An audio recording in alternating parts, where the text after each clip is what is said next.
안녕하십니까. 자, 오늘은 63년 토끼띠 여성분들의 신축년의 변화가 향후 짧게는 5년, 길게는 10년, 20년 동안 어떠한 영향을 끼치는지에 대해서 좀 상세히 알아보도록 하겠습니다.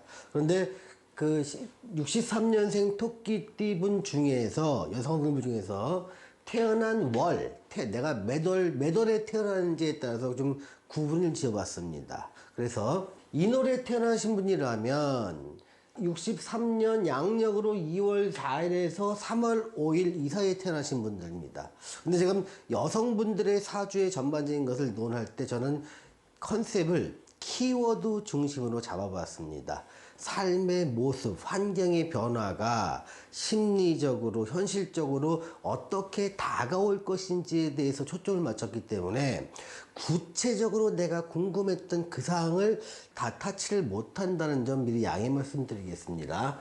자, 63년생 중에서 양력으로 2월 4일에서 2월 11일 날 태어나신 분, 특별히 이제 인월생 이렇게 얘기를 하는데요. 자, 이분들에게 다가올 일들은 어떤 일이 이제 서서히 벌어질 것이냐면, 애매하게 관계된 인간관계의 청산이 시작됩니다. 대체로 저 시기쯤 되면은요, 그러니까 뭐 오랫동안 알고 왔지만 그렇게 친하지 않았던 사람들과의 단절이 되는 일들이 서서히 한 개씩 두 개씩 발생을 합니다. 때로는 내가 이사를 가서 단절되기도 하고요, 때로는 안 좋은 일에 엮여서 단교를 선언하기도 합니다. 때로는 다른 일에 바빠서 기존의 어떤 커뮤니티를 형성하던 사람과 좀 멀어지는 경우도 생깁니다. 그거를 인간관계의 청산이 이렇게 얘기했습니다. 근데 이런 것들은요, 축년을 맞이해서 급격하게 일어날 수도 있습니다. 세운에 의해서요. 그럴 때요, 이런 분들은 굉장히 밝고 긍정적이고 적극적이고 굉장히 호탕하신 분들이지만 갑작스럽게 공황장애라든가 또는 갑상선 어떤 암이라든가 이런 것들에 걸려서 갑자기 위축되는 모습으로 나타나기도 합니다. 이때는요, 이렇게 생각하세요. 내가 하루 종일 밖에서 열심히 뛰고 즐겁게 놀았는데 이제 서서히 인생에 있어서의 해가 서서히 지면서 석양에 접어들더라.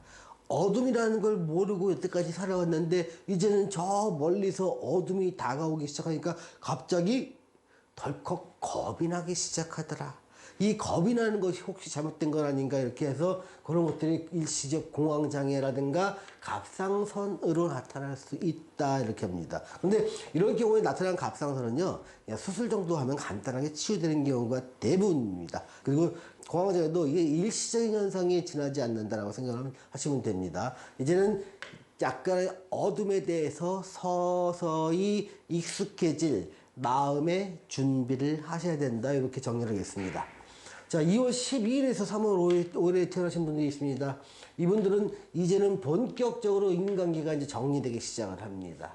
또 이때요, 인간관계가 정리되면서 가족관계나 남편과의 관계도 악화될 수가 있습니다. 근데 다만 이때는 재물적으로는 좋아질 수 있습니다. 그래서 인간관계는 악화되고 단절될 수 있지만 금전적으로는 풍요로울 수 있거나 또는 과거보다 좀 좋아지는 정도의 어떤 이런 것들의 삶은 기다리고 있더라. 이렇게 정리하고요. 자, 묘월에 태어나신 분이 있습니다.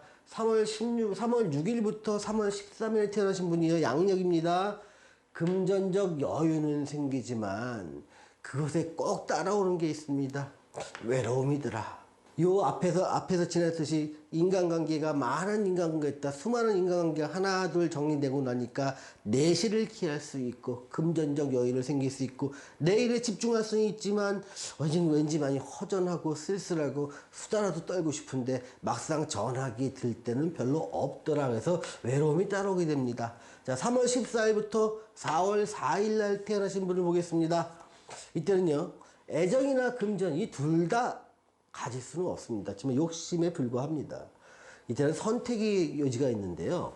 보통 외로움은 느긋하게 관조를 하시고 금전적 혜택을 선택하시는 게 좀 현명한 방법이 아닐까 생각합니다.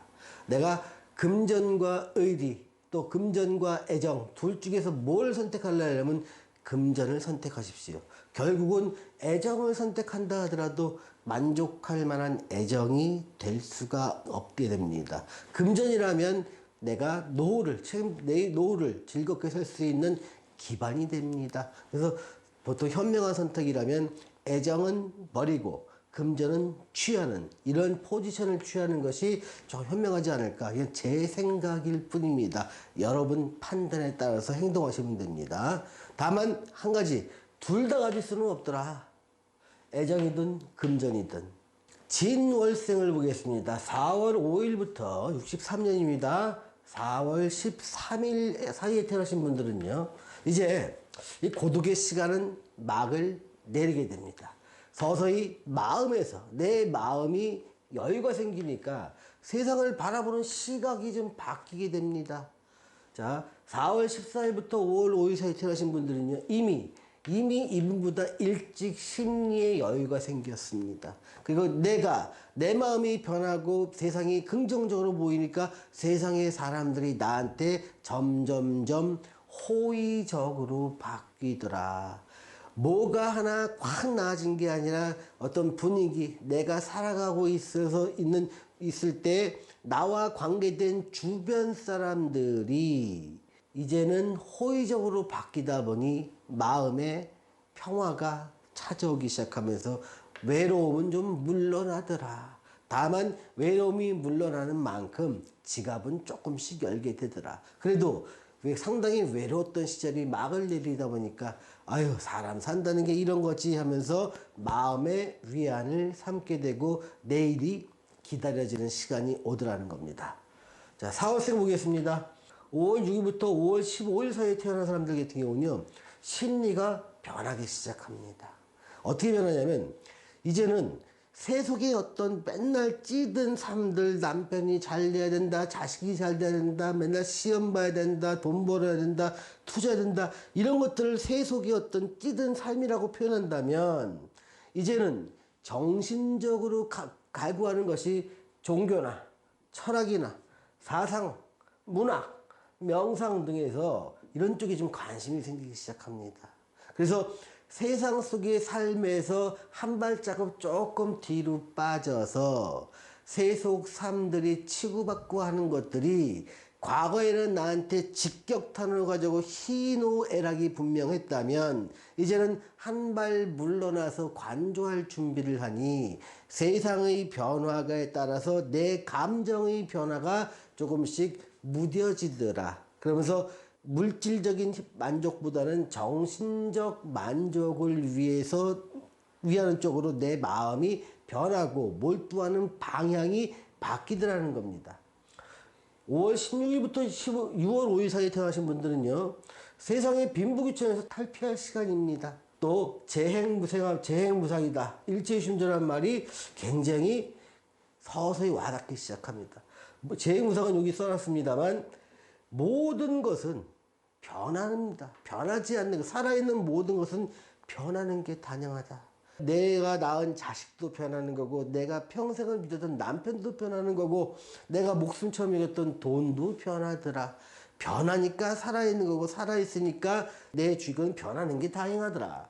그런데 모든 것은 내 마음먹기에 따라 달려있더라. 저 변하는 모습이 자연스럽고 당연하다 싶으면 내 마음에 평화가 올 것이요. 저것이 변하는 것이 너무 안타까워한다면 나한테 우울증이 찾아오리라. 이런 것들의 시작이 되는 시점이 바로 5월 16일에서 6월 5일 요 사이에 태어나신 분들입니다. 자, 5월생 보겠습니다. 6월 5일부터, 그러니까 이때 굳이 나눌 필요가 없어요. 6월 6일부터 7월 6일 요 사이에 태어나신 분들은 이 문구를 명심하시기 바랍니다. 살아있는 모든 것은 변하고 하물며 내가 소유한 것이 아닌데 나와 인간관계를 맺었던 가족도 남편도 우리 부모님도 이제는 변하는구나. 변하는 모습이 내 옆에서 사라지는 것도 변하는 것이요. 사람이 바뀌는 것도 변하는 것이다. 변하니까 살아있는 거다. 이걸 깨닫고 그 변하는 것을 자연스럽게 관조하고 멀리서 지켜봐라. 한층 정신적으로 성숙해져라. 그러면 삶이 되게 편해질 것입니다. 자, 미월생 보겠습니다. 여기도 7월 8일부터 8월 7일 요 사이에 태어나신 분들입니다. 자, 이분들은요, 그러니까 고요한 정신의 세계를 추구하면 마음의 평화를 얻게 됩니다. 고요한 정신의 세계는 여기서 말했듯이 종교, 철학, 사상, 문학, 명상, 때로는 다도나 붓글씨라든가 조용한 가운데 정신적 깨달음이나 현숙함을 추구한다면 그때는 마음의 평화도 얻을 것이요 재물에 먹고 쓸 만큼의 재물도 얻을 것이다. 그런데 세속의 부귀영화에 굉장히 민감해 가지고 내가 되느니 안 되느니 아들이 잘 되느니 못 되느니 자식이 어떠니 남편이 어떠니 이런 거에 계속 신경 쓰다 보면 결국은 찾아오는 곳은 우울증하고 친구가 됩니다. 나 혼자 세상에 버려진 것 같고 왜 나만 이렇게 비참한 꼴을 당하냐 하면서 우울감이 많이 찾아옵니다. 이때는요 절대로 세속의 있던 부귀영화에 깊이 관여하고 이거에 울고 웃으면서 감정의 낭비를 갖다가 막아야 됩니다. 모든 것은 마음에서 비롯됩니다. 변하는 것을 자연스럽게 받아들이고 변한 모습 속에서 고요한 가운데 정신적 현숙함을 추구한다면 우울증 대신에 그 자리에서는 어떤 도인의 기질이 자리 잡고요. 마음의 평화가 자리 잡게 됩니다. 혼자서 하기 어려우신 분이라면 종교를 택해서 어떤 종교도 상관없습니다. 모든 종교는 마음의 위안을 얻기 위해 만들어진 것이 많으니까요. 이렇게 종교를 택해서 마음의 위안을 찾고 마음의 안식처를 찾는 것은 매우 도움이 됩니다. 자, 그런데 여기서 지금 이렇게 키워드를 말씀드렸지만 아까 서두에서도 말씀드렸듯이 삶에서 구체적인 모습을 타치하지 못하는 것은 8글자를 다 언급하지 못하기 때문에 그렇습니다. 구체적인 모습은 가령 내가 무슨 이 건물을 샀는데 언제 팔려요? 새는 잘 나올까요? 어떤 가게라고 있는데 이사 계획이 있어요. 새로운 데 가면 좋을까요? 어떤 방향이 좋을까요? 어떤 업종으로 새롭게 차리면 될까요? 이런 것들이 전부 다 삶의 구체적인 모습인데 여기서 띠와 태어난 월만 갖고 하다 보니까 이렇게 삶에서 오랫동안 다가올 모습을 스냅샷으로 찍어서 그 모습을 추상적으로 설명할 수밖에 없는 한계가 있다는 점 미리 양해 말씀드리겠습니다. 자, 오늘은요 1963년생 여성분들의 운세를 봤고요. 그 중에서도 인월생부터 미월생까지 그 사주를 좀 언급했습니다. 요 다음 영상에서는 신월생부터 축월생까지를 다루도록 하겠습니다. 자, 시청해주신 여러분 감사합니다.